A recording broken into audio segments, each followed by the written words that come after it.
Most people in their 20s are unknowingly making money decisions that will cost them tens of thousands of dollars by age 40. Not because they are bad with money, but because no one taught them. These 5 mistakes are not reckless or obvious, but they are subtle, everyday habits that feel completely normal. And number 3 is the one almost everyone makes. Trying to manage money without a budget feels like freedom, but it is actually like playing a game with no scoreboard. You never know if you are winning or just running in circles. Most people in their 20s skip budgeting because it sounds restrictive, like a diet for your wallet. But here is the truth.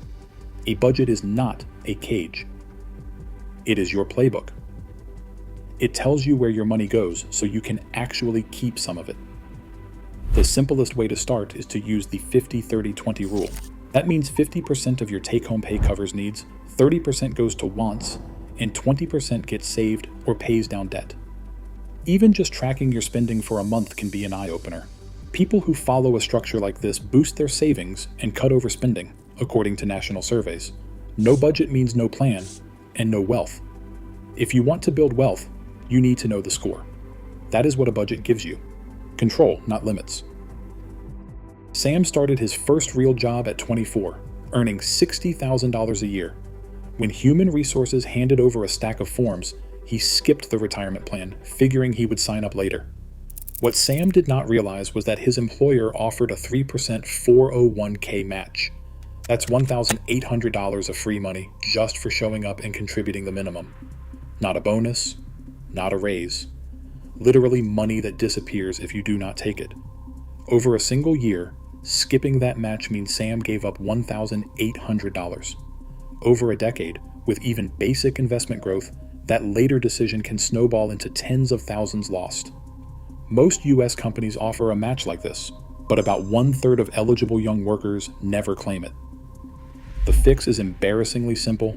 Sign up, contribute at least enough to get the full match, and do not leave free money on the table. Maya's story is a textbook example. She landed a $6,000 raise at 27. Overnight, her Uber Eats orders doubled.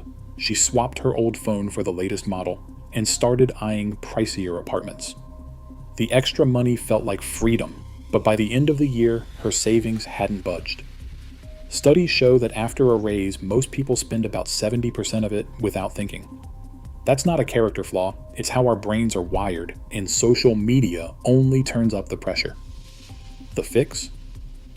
Before you get used to the new paycheck, set up an automatic transfer, sending half of the raise straight to savings or retirement. If Maya had routed $3,000 of her raise to a high-yield account, she would have nearly $20,000 after 5 years, just from that one choice. People who use this 50% redirect rule see a 12% higher net worth over time. The trick is to make saving the default, so lifestyle creep never gets a chance. Jordan thought carrying a little credit card balance was no big deal.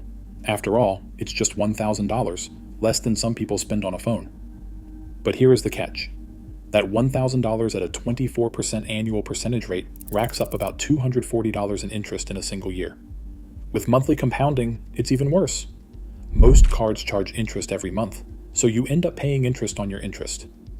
Meanwhile, the average S&P 500 return over the last few decades sits around 8 to 10% per year. So every dollar stuck paying off credit card debt is a dollar that is guaranteed to lose ground, while investors are quietly growing their money. The Consumer Financial Protection Bureau says the average annual percentage rate for young adults hovers between 22% and 24%. That's not a typo. It's 3 times higher than the long-term market average. For Jordan, letting that balance roll month after month isn't just an inconvenience. It's a wealth leak that drowns out any gains from smart investing. Putting off investing feels harmless.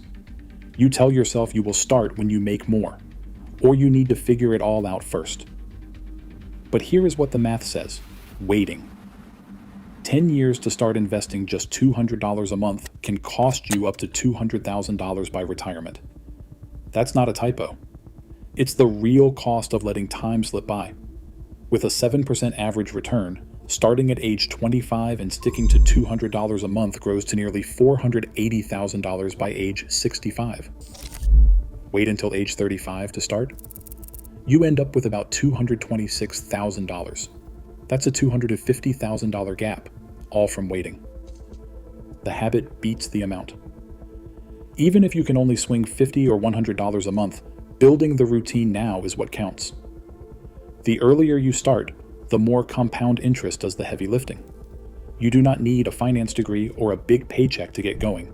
Just pick a low-fee index fund, set up automatic transfers, and let time do its thing. Do not wait for the perfect moment.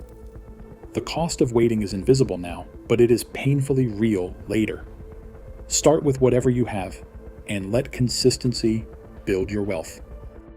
An unexpected car repair, a medical bill, or even a busted phone can throw your whole budget off track if you don't have a safety net. Here's the reality. Only 36% of Americans can cover a $400 emergency without borrowing or swiping a credit card. That's not just a statistic. It's a warning. When you don't have at least 3 to 6 months of living expenses saved, every little surprise turns into new debt.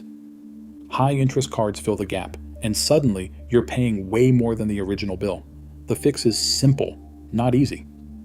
Aim for a cash buffer that covers a few months of essentials. Even $20 a week adds up over time.